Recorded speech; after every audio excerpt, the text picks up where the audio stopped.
آخه خواهر چی بگم، این دختر از روز اول همینطور سرکش و لجباز بود. ولی راستشو بخوای به نظر من اصلا اینطوری نیست. از بدشانسی من بیچاره از عروس اصلا شانس نیاوردم. اون عروس بزرگمو میبینی؟ چند روز قبل عروسی خواهر شوهرش پاشه کرد توی کفش که میخواد جدا بشه. پسرم هم گفت مامان تو فقط اشاره کن، فوراً طلاقش میدم، واسه مرد زن زیاده. ولی من گفتم نه پسرم، نه، دختر مردمه، درسته که از ما خوشش نمیاد ولی گناه داره، تقصیر اون بیچاره چیه؟ گفتم برو دست زنتو بگیر و با هم خوشحال باشین، همین برای من کافیه. پسرم خیلی خوبه، نتونست توی شهر باشه و از ما جدا باشه، کلن رفت خارج از کشور. وقتی اومد دیدنم زار زار گریه کرد و گفت مامان فقط یه بار بهم بگو نرو، فقط یه بار بهم بگو شاه نواز نرو، همه چی رو ول میکنم و میام خونه. ولی من گفتم نه پسرم، مادر بچه هاته، برید با هم خوش باشید. ظاهرا پسر کوچیکتونم زن دوم گرفته.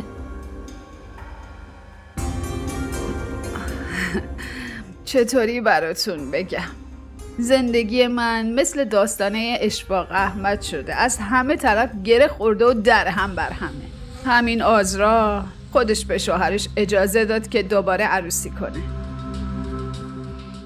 هی تو گوش شوهرش پچ پچ کرد که من نمیتونم بچه دار بشم، بهتره بری یه زن دیگه بگیری. خب اونم رفت روش زن گرفت دیگه. خودم به خاطر نیت پاک آزرا بهش یه بچه داد. ولی مونا هم از قبل باردار شده بود. وقتی آزرا اینو فهمید از روی حسادت روزگار پسرم رو سیاه کرد. بهش اصرار کرد که باید مونا رو طلاق بدی. حالا شما خودتون قضاوت بکنی مونا چه گناهی کرده. پسرم هم قبول نکرد. خودتونم که دیدین اون شب دختره یه دیوونه چه نمایشی رو انداخت، عروسی رو زهر مارمون کرد، دختر معصوم منو ناراحت و خجالت زده کرد. بعدش هم که جواهراتشو به رخمون کشید، ما که ازش نخواستیم، خودش برداشت آورد گفت این برای عروسی خواهرم باشه. منم گفتم دخترم نیازی نیست، ولی اون به زور داد، گفت در عوض مونا رو طلاق بدیم. منم بهش گفتم شیطون رو لعنت کن، زن خدا رو خوش نمیاد، گناهه، ولی خب چی کار کنیم ها؟ وقتی که یه نفر بخواد شر بپا کنه هیچی جلوشو نمیگیره. الان کجاست؟ پیداش نیست. چی بگم والا. زن داداشم هم نازا بود، برادر بدبختم چه کارایی که نکرد، با 1000 دوا و درمون و دعا و التماس بعد 8 سال خدا همین آزرا رو نصیبشون کرد. حالا اینم شده عین مادرش، ولی خدا رحم کرد و بچه بهش داد. خب تقصیر ما چیه که بچه نموند؟ دختر از دیشب هی گریه کرده، خون به جیگرمون کرد، آخرشم مریض شد و رفت بیمارستان. فهمید بچه سقط شده. آخه بیچاره الان بیمارستانه؟ آره، ولی از این بیمارستانه الکی نبردیمش، بیمارستانش خصوصیه، همین نزدیک خونمونه، بیمارستان مجهزیه. تازه پسرم یه پرستارم گذاشته که مرتب بهش سر بزنه، واسه همین شاهمیر اومده خونه.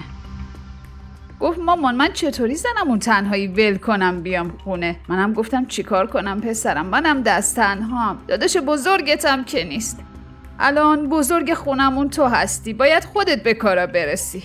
واسه همین اومد، وگرنه تنهاش نمیذاشت. ای بابا دلمون گرفت با این حرفای ناراحت کننده. ول کنی تو رو خدا، الان موقع شادیه، قهوه‌تونو بخورین، شما هم برداری.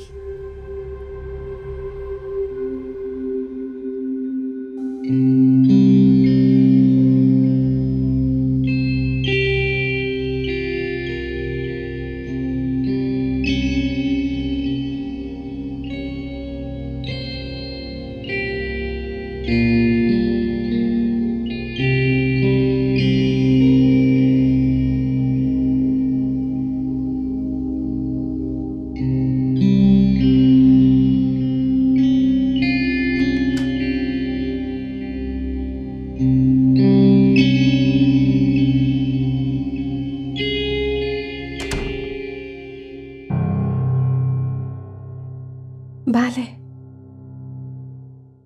من شاید اتاقو اشتباهی اومدین. بله شاید من واسه دیدن کسی اومدم. شایدم مرخص شده ولی به من شماره همین اتاقو دادن. پس حالا که تا اینجا اومدم این گل برای شما.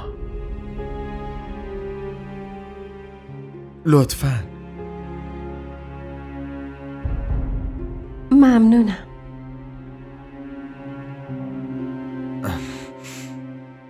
قابلتون رو نداره. میتونم بشینم؟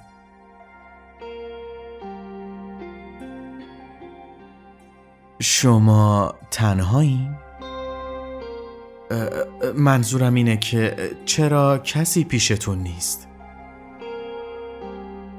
هرچی خدا بخواد. چی؟ منظورم اینه که تا وقتی خدا نخواد اتفاقی نمیفته. اون میخواد من تنها باشم، پس تنها.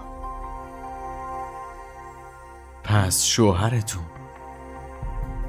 اون مرده. لطفاً بگین که ناراحت شدین. نمیدونین چقدر به همدردی نیاز دارم. خیلی از شنیدنش متاسف شدم. ناراحتیتون رو درک میکنم. نه، نمیتونین اینو درک کنین.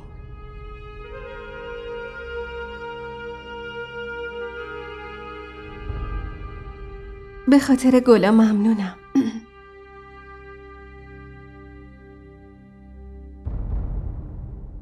خواهش میکنم.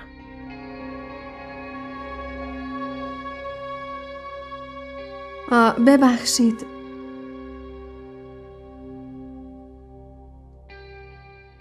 بله. من خیلی تشنم. تو اتاق آب نیست. اگه میشه لطفاً یه لیوان آب برام بیاری. شما نگران نباشین. الان میارم. زود برمیگردم.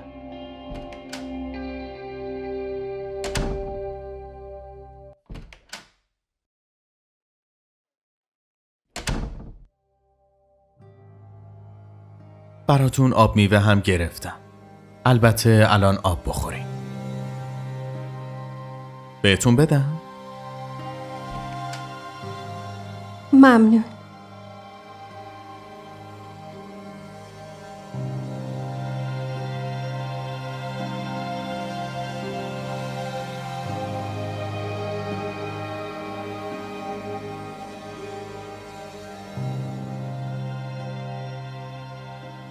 شوهرتون تماس گرفته بودن، پرسیدن به چیزی نیاز ندارین؟ بهش بگین چیزی لازم ندارم. باشه میگم. حالا که عذاب وجدان بهش فشار آورده میخواد ازم خبر بگیره. وگرنه اون همیشه پیش زن دومشه. حتما فکر میکنید که چقدر من زن بد اخلاقی هستم. ببینین اگه میخواین میتونین شماره منو داشته باشین. هر وقت چیزی لازم داشتین با من تماس بگیرین. من به جز خدا به کسی نیاز ندارم. خودش منو انداخته تو این مشکل. خودش هم حلش میکنه. هیچی از کسی نمیخوام.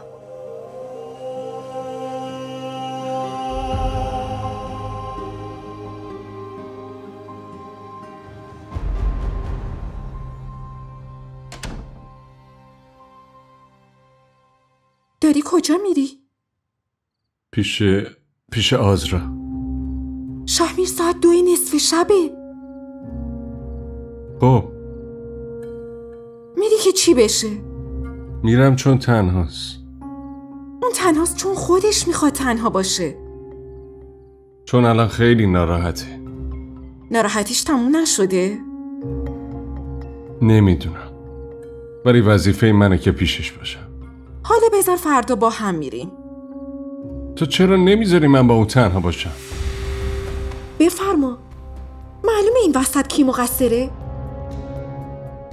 دیشب آبرومونو جلوی همه برد. قشقرق به پا کرد. به این زودی فراموش کردی؟ به جای اینکه بهش یادآوری کنی میری سرخم میکنی و نازشو میکشی که پروتر بشه؟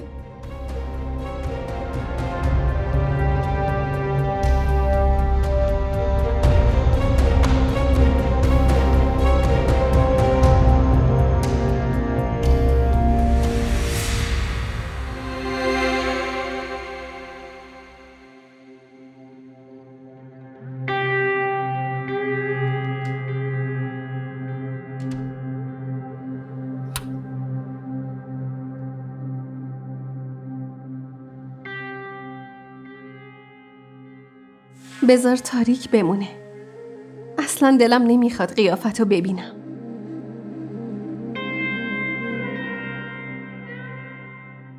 چیزی خوردی؟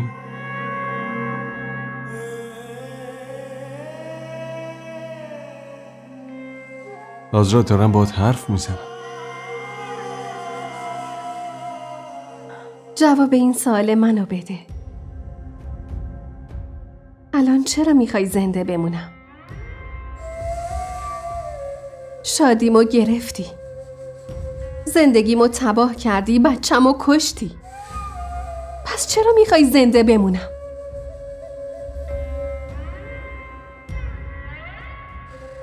آزرا تو هر چی بگی حق داری. قبول دارم که گناهکارم، ولی الان وقت این حرفا نیست. آزرا تو خوب شو و بیا خونه، بعد هر چی خواستی بگو. اون اشتباه بزرگی که من کردم. اشتباه کردی؟ تو بچه منو کشتی، بعد فقط میگی اشتباه کردی؟ آزرا حالا دوباره بد میشه. اینجا بیمارستان، خونه نیست. اطرافمون مریضای دیگم هست. نمیخوام رعایت کنم. رعایت نمی کنم. تو قاتلی. قاتل بچه منی. از اینجا برو، نمیخوام ببینمت. باشه، میدونم اینجا بمونم اذیت میشی. بهتره بخوابی.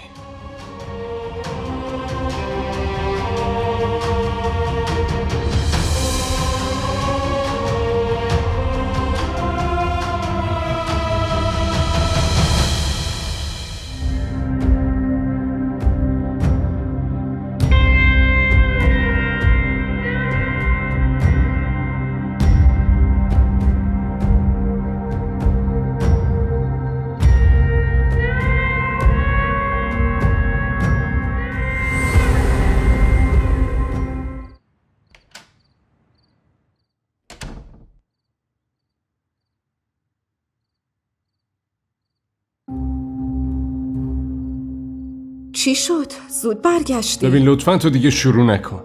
چیه؟ مگه چی گفتم؟ شیطونه میگه طلاقش بده، خودتو راحت کن. اگه یه بار با خونسردی حرف بزنه چی میشه ها؟ نمیدونم چرا اینقدر تلخ و سنگدل شده. انگار هر لحظه ممکنه از جا بپره و به من حمله کنه. منم خیلی دلم میخواد که بین دوتا تو فرق نظرم و آرامش داشته باشم، اما نه، اون قسم خورده که زندگی رو برام زهرمار کنه. مگه چی میخواد؟ وفای من و طلاق تو. قبول کنم؟ اگه میخوای قبول کن. تو میتونی؟ امروز اون بیمارستان، فردا من. انشالله زودتر من بمیرم راحت شم. لطفاً شاه میرس این حرفا نزن. ببین اگه این شرایطو قبول میکنه که هیچ، وگرنه طلاقش بده و راحت شو.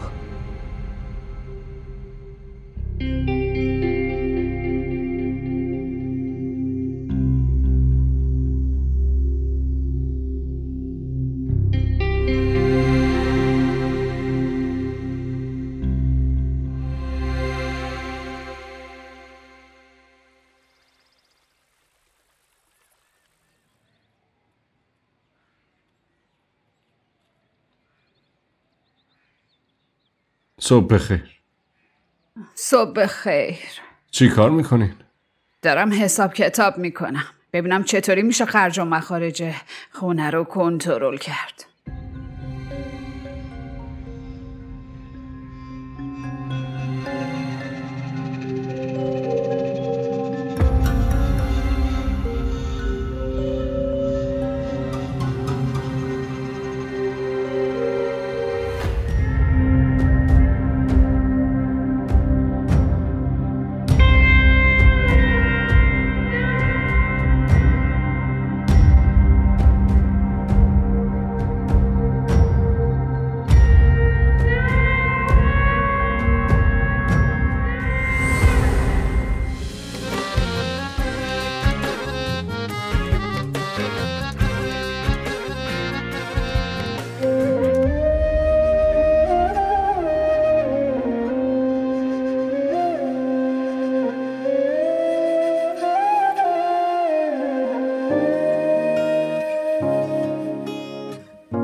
میتونم باهاتون حرف بزنم؟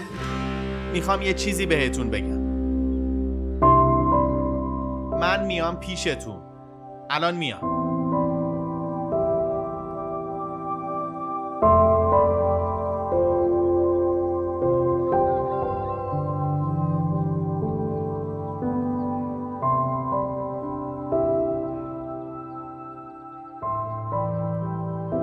پس مرخص شدی. الان حالتون چطوره؟ شما؟ خونتون اینجاست؟ آره، من اینجا زندگی میکنم. تازه اومدم.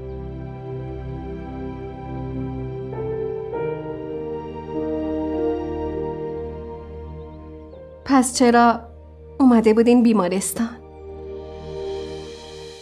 راستش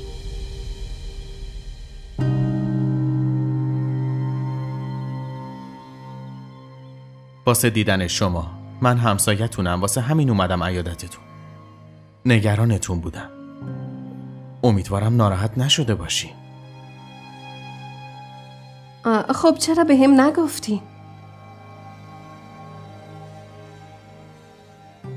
خب شما منو نمیشناختی. پس فکر کردم حالا که آشنا نشدیم چه فایده که خودم رو معرفی کنم.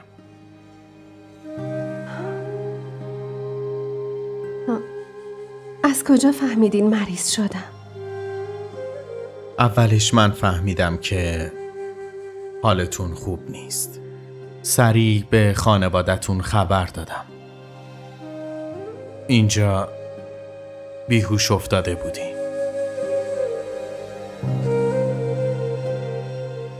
ای کاش اصلا خبر نمیدادین. میذاشتین بمیرم. معذرت میخوام ولی فعلا باید استراحت کنی. تازه از بیمارستان مرخص شدی. هوام که خیلی گرمه. مراقب خودتون باشین.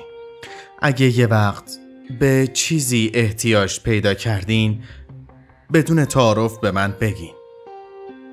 من بیشتر روزا رو خونه هستم.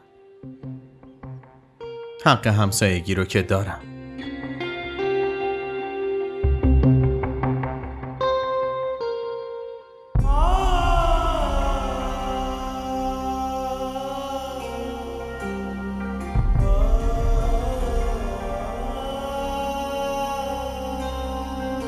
ماما غذا پختین مگه نه؟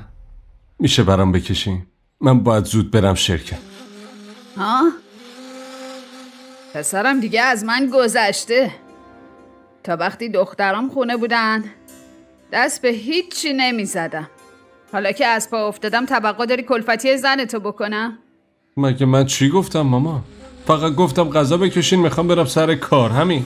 اینی که کنارت نشسته همین زن سوگلیت، بهش بگو پاشه بره تو آشپزخونه برات غذا درست بکنه، هم واسه تو هم واسه مامانت. به جای زنت به من دستور میدی؟ مامان با این حالش چجوری بهش بگم غذا بپزه؟ میبینی که عامل است، نمیتونه. چرا نمیتونه آشپزی کنه؟ ها؟ از کارش که مرخصی گرفته و داره جاسوسی تو رو میکنه. چطور اون موقع حالش خوبه الان مریضه؟ من باهاش رفته بودم که آزرا رو از بیمارستان بیاریم. دهن منو باز نکن خانوم. همه دنیا میدونن تو چقدر به آزرا لطف داری. باشه بسه، بیخیال. کسی غذا نمیپزه، من از بیرون سفارش میدم.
چیه ها؟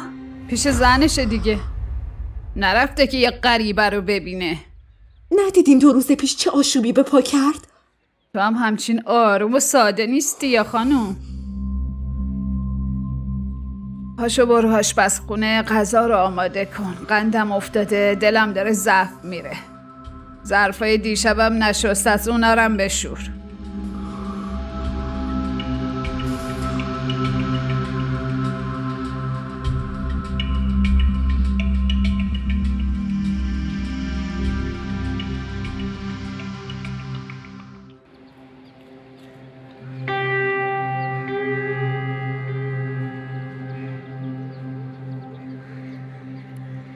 پنکه چرا خاموشه؟ اینجا خیلی گرمه، حداقل روشنش میکردی. دیگه نمیتونم چیزی رو حس کنم. نه گرما، نه سرما، هیچی. مثل مرده ها شدم.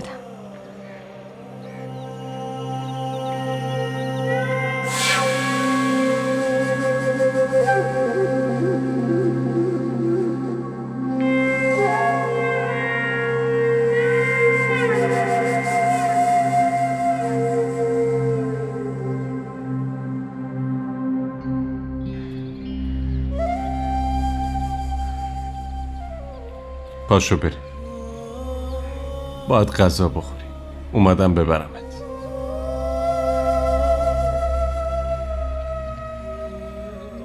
گرسنم نیست.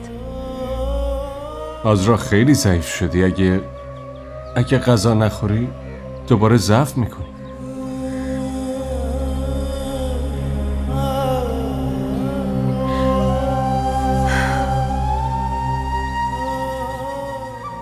راست میگی. خیلی ضعیف شدم. چون که تو قوی هستی. قاتل قوی. تو چت شد؟ هیچی. اونی که باخته منم، اونی که از دست داده منم. تو چت شد؟ هیچی. چون که تو قوی هستی.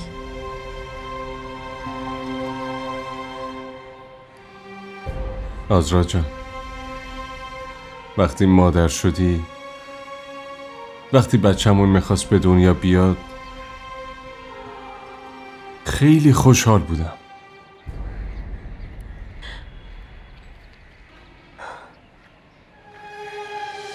دروغ میگی.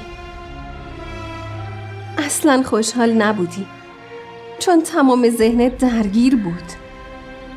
درگیر زن دوم و بچه اولت. اصلا بچه من یادت نبود.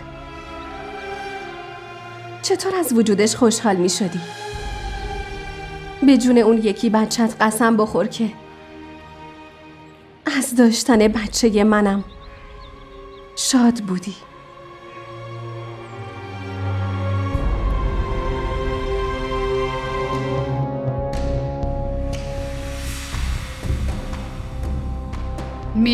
میاد دختر. بسا 2 دقیقه هم پیش اون بیچاره بشینه.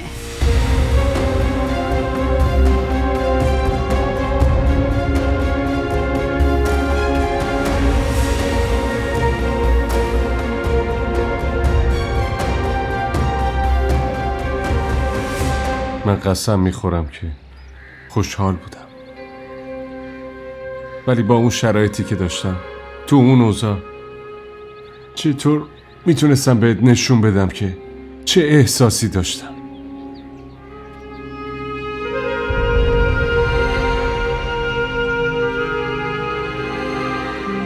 من به قدری مشغول گریه بودم که شوهرم رفت، بچم رفت، همه چیم رفت.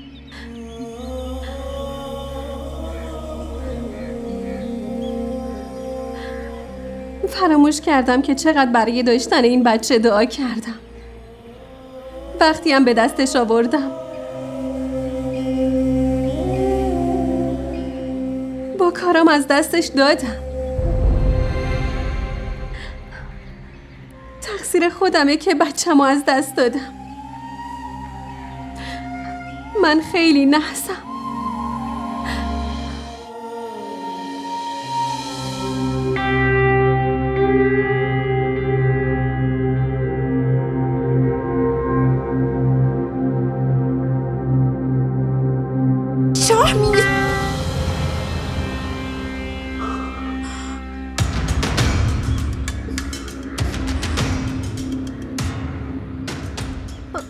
شاهمیر، الان میام. شاهمیر.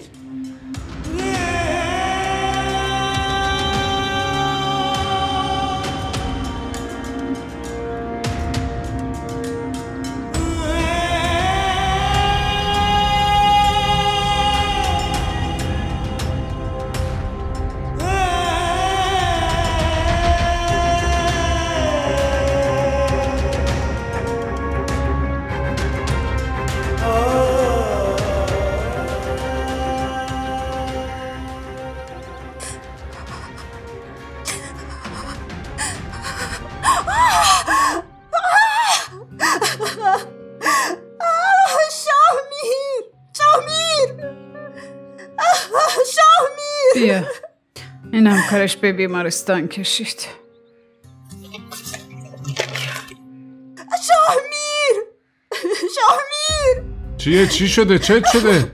پام پیچ خورده، خیلی درد میکنه. مگه چیکار میکردی؟ کی بهت گفت بیای بالا آخه؟ غذا آماده بود، اومدم بالا که صدات بزنم که یه دفعه افتادم. بیا پاشو، آروم. لازم نبود بیای، من خودم میومدم. آروم. یواش. پام خیلی درد میکنه. بریم. ای بابا از دست تو. اینم آخر عاقبت 2 زن گرفتن. به ما چه بابا، از ما که گذشت، از این به بعدم میگذره. ای خدا، بخواب صفیه. آی کمرم درد میکنه.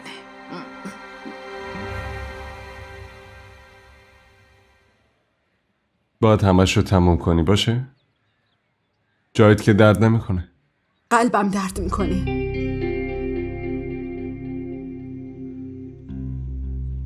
مونا نباید میومدی بالا.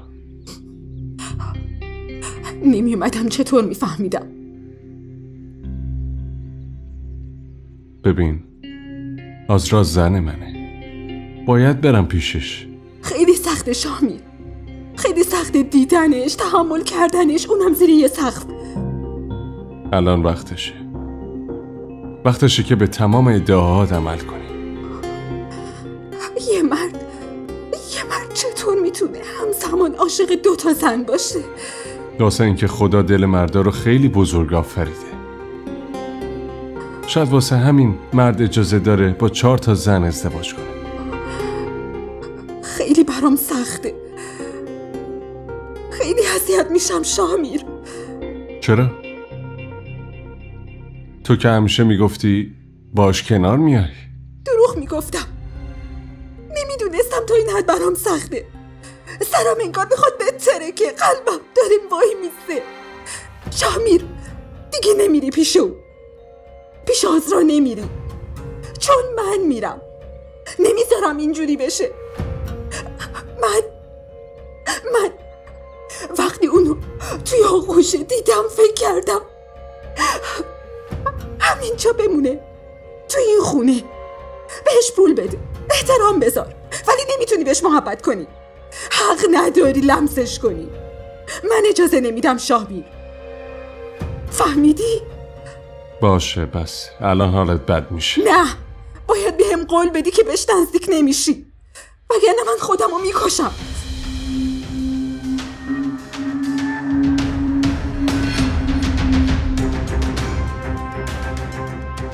پاشو بریم، پاشو، باید بریم پیش دکتر. بریم.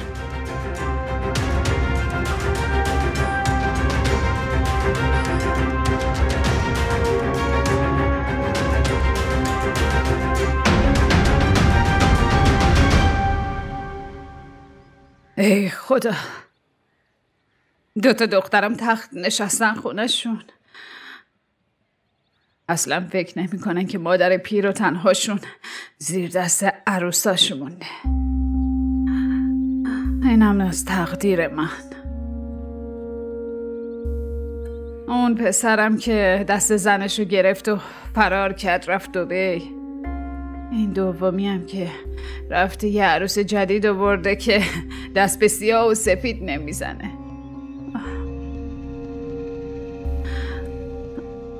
کاش حداقل به کارهای خونه میرسیده. خدا.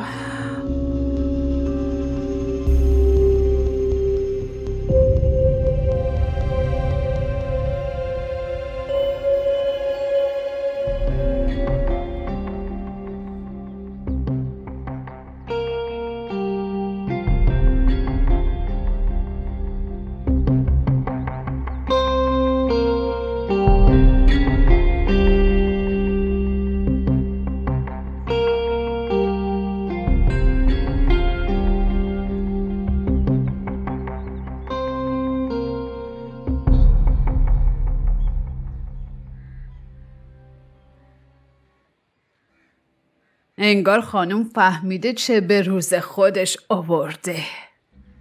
اما صفیه، تو ابهت خودتو حفظ کن. فقط همین بدبختی که ازت حساب میبره، وگرنه اون دومی که سایه تو رو با تیر میزنه.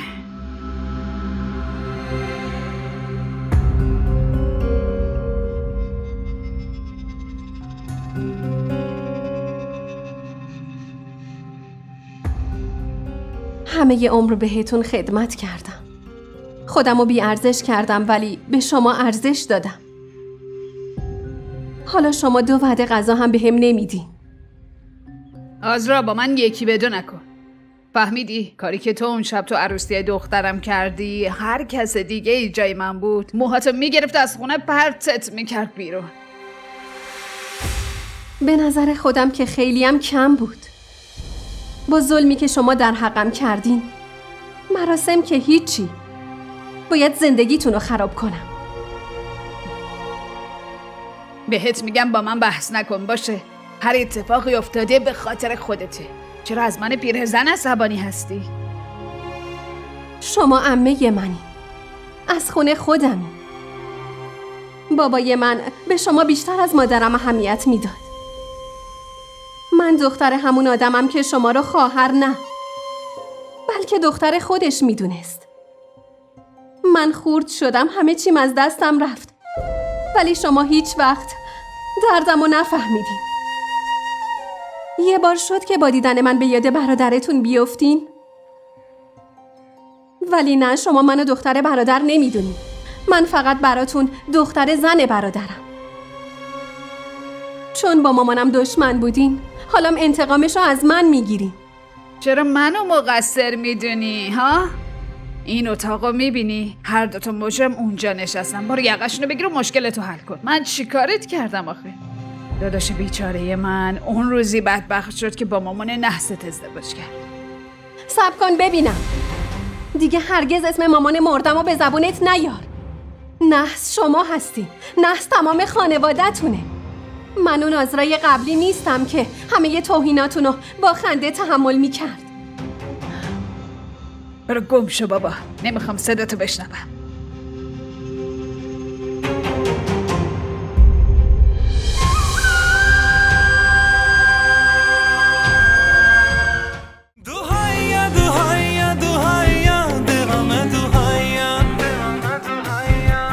به